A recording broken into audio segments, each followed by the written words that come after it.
Hi, I'm John Dignan, founder and senior engineer here at AgTester. Appreciate the opportunity to show you how the HT101V valve tester interfaces with various valves.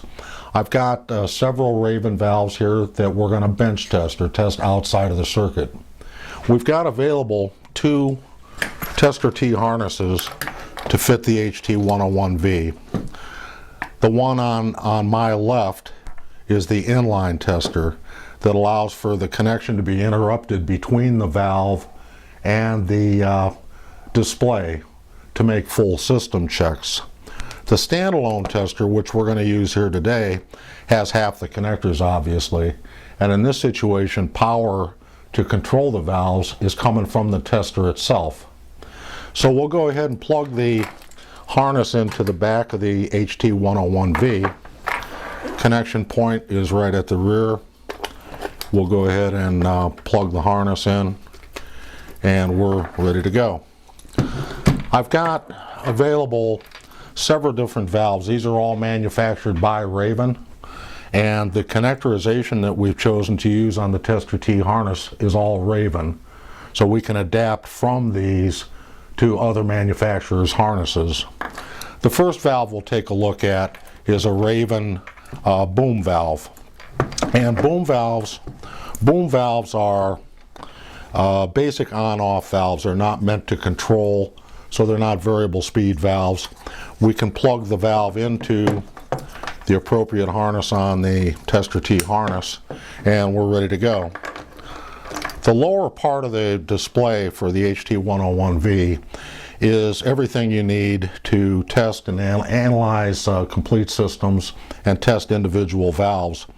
The test jacks toward the top of the lower section of the display actually represent the wires that are involved in a valve setup. Black is always ground, red is always the supply voltage, yellow is command to open the valve, and green is command to close the valve. So this is basically a servo valve. It's a voltage operated valve that is not regulated, so it's always going to run at full speed. We take the selector switch and move it to test servo. That's lettered green to match up with the green box surrounding the drive control and the actual servo operation. The momentary contact toggle switch, when moved to the left, is the open command. Move to the right is the close command. Now this type of a valve is designed to respond to an open command, and when there's no voltage there telling it to open, it closes, so we'll only see activity on the one side. The drive control you'll see more application for when dealing with regular servo control valves, but what we'll do here to check the boom valve is push the control switch. We're dialed to test servo. We push the control switch to left, which is open, and we start turning up the drive. We hit a point at which the control valve starts to operate.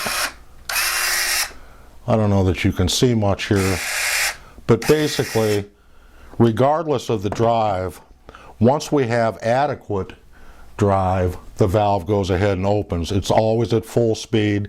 There's no need to move the switch to the right or the close position, because this type of a valve only again responds to voltage on the signal line. In this case is the white line, the black line, and in this case voltage applied here causes that valve to open. We see the indication on the drive control above the test lead. Now we're not seeing power here because without the inline tester we're not detecting display power being supplied. So boom valves are pretty straightforward. The next valve we'll take a look at is called a servo valve. This type of a valve here is basically a butterfly valve. It's a two-wire valve. It's marked standard valve from Raven and has a startup calibration number associated with it. These valves are essentially 12-volt motors that the manufacturers control the speed of the motor by controlling the voltage to the valve or the correct word for that would be the drive or the power that's made available to the valve. This guy is a little difficult to see much activity from the tester, so we'll use a different servo valve. This guy here is a hydraulic servo valve. It's also marked as a standard valve with a calibration number associated with it. It's a 2-wire valve, and it is designed to operate a 30-gallon per minute hydraulic valve. So it's a standard servo valve that you might find on dry boxes or sprayers. To test it, we'll plug into the 2-wire port on the standalone HT101V cable. We'll plug him in, and these kind of valves, we want to check them with maximum drive. So we're going to turn the drive control up all the way, and we're going to see if it will run open and close. So we push the switch to the left, and we can see some movement in the valve. It's fully open, and we close the valve, moving the switch to the opposite side. Now these kind of valves, when they fail, what you'll find is they'll work fine with full drive, but they become real sluggish as the controller is trying to establish rate. Maybe get from 180 pounds per acre to 200 pounds per acre. It's required that the valve move very, very slowly. So the manufacturers, to control that, they go ahead and drop the drive voltage down, and it may be as low, rather than 12 volts of drive or 11 volts of drive, it may go to 2.5 or 3 volts to just get that motor gearbox creeping along. So we've tested it. It runs fine, full closed, full open, using full drive. But when we drop the drive down, we move the switch to the left or open, and we start turning the drive up. And if you can catch this, the valve is barely moving. As I turn the drive control up, it moves the valve faster. So that valve then, to me, checks fully in line with the way it should be working. Now we can further use the tester, and it's not a bad idea to establish for yourself some initial readings. We can actually see how much drive voltage is required to open the valve by putting in our patch cables. Going from the voltmeter, we'll dial to patch. We're on volts. Now we're going to look at the voltage between the ground and the open command line with that drive down all the way. When I kick it to the left and start turning it up, my valve is really starting to move with as little as 3 volts of drive. As I turn the drive up, the motor runs more toward full speed. So we can fully check the servo valve. We know for a fact that that's what's going on. When you're doing diagnostic work and you're actually hooked into the display, a lot of the issue you run into, if the valve's not running, is why won't it run? And with the HT101V, we're able to fully analyze the not only the valve itself, but why it's not opening. I found in my business over the years that generally when a boom valve didn't work or wouldn't run at all, or the dry box wouldn't run at all, the problem is more related to the display never told the valve to open in the first place. So again, when we're using it with inline harnessing, we would see power applied, and when you turn the switch on to open the valve, you're going to see the yellow LED light up, and being told to close, the green LED is going to light up. So we've got full diagnostics for standard servo valves. The more complicated of the Raven valves includes the Raven fast valves, and today I found that the name fast valves really pretty loosely used, and it could mean that it's a motorized ball valve, or in this case, this is a true PWM or pulse width modulated control valve that's a little, it's going to be different to control than a standard servo. Our connectors on the tester T harness are keyed to recognize or only plug into the correct valve and supply the correct power to it. Now in this situation, when we start applying drive, watch what happens. I'll put the switch on and I start running my drive up.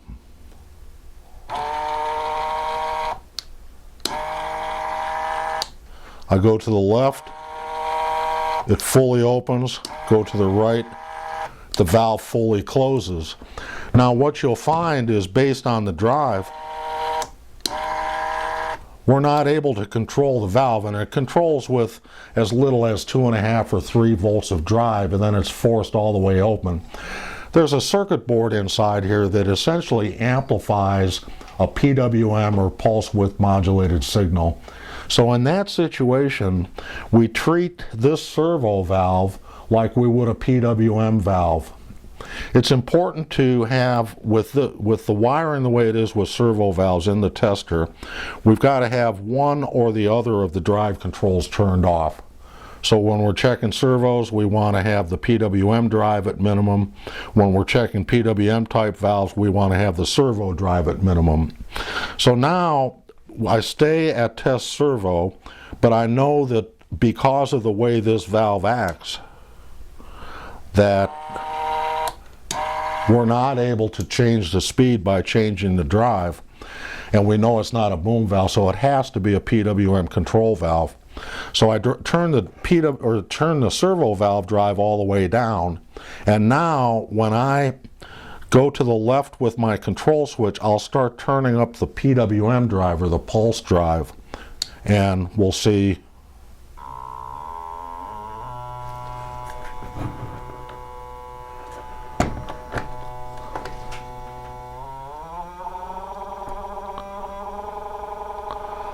Okay, we can see the shaft starting to turn here.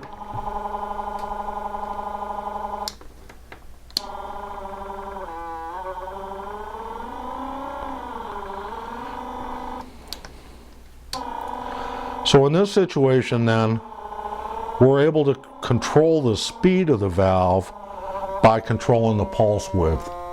We'll have other information at the site that'll further explain pulse width modulation and how it's used to control different types of valves. Now a true PWM valve is the other valve that we've got here. And a true pulse width modulated valve means that it's basically a coil that is being turned on and off at 100 times per second.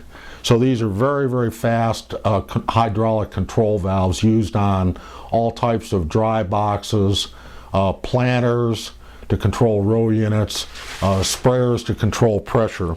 So we check this the same as we would using the PWM drive with the servo valve, except it's a different situation. We're going to dial to test PWM valve. We know for a fact this is a pulse width modulated valve. Again, we see the coil. There's not much to see in a demo because, again, all we're doing is pulsing the coil. You may be able to hear the changes going on, but basically, in this situation, we're going to push this momentary contact switch that starts the drive, and then this is controlling the pulse width. The dial is really quite linear, so at this point, at half scale, the pulse width is about a 50% duty cycle. And again, we'll talk about this further in other video programs. This particular valve from Raven saturates or reaches full control capacity at about 55%. So there's very seldom any reason to go above 50% or so when you're testing a valve. If the valve is actually installed on a machine, you'll find that you push the yellow engage button, and as I start to run this, my valve is now running and controlling. If I was hooked to a planter row unit controls or a sprayer, we could, as we moved the dial, we could see the RPMs of the drive motors changing, or in the case of a sprayer, we would see the pressures going up and down. Running this kind of a valve, these things are real power hogs. So we've got a 1 amp hour 12 volt nickel cadmium battery in the tester, but it still takes a lot of power to drive this type of a valve. The other consideration is when you're running these, especially on a rig, you don't want to slam on and off the hydraulics. So we're recommending you dial this all the way back down, then release the button to engage or disengage. You'll find on a sprayer especially, if you dial it all the way up and hit the button, you're going to get yourself a massive reaction out of the hydraulic system, lots and lots of pressure. So you want to be careful with the hydraulics in the sprayer or the piece of equipment you're working with. And at that, I think that pretty well covers all of the different types of valves that are out there. Our claim for the HT101V is that it'll test any valve on any machine. Pretty broad statement, but I'm not finding any that it won't work with. If you have needs that you run into that are different than we're addressing, or are connectorized different than we're addressing, be sure to give us a call. Go to contact us at agtester.com and write us a note, maybe send us a photo of what it is you're working on so we have a path to follow in getting the connectors together to make adapters. Thanks very much.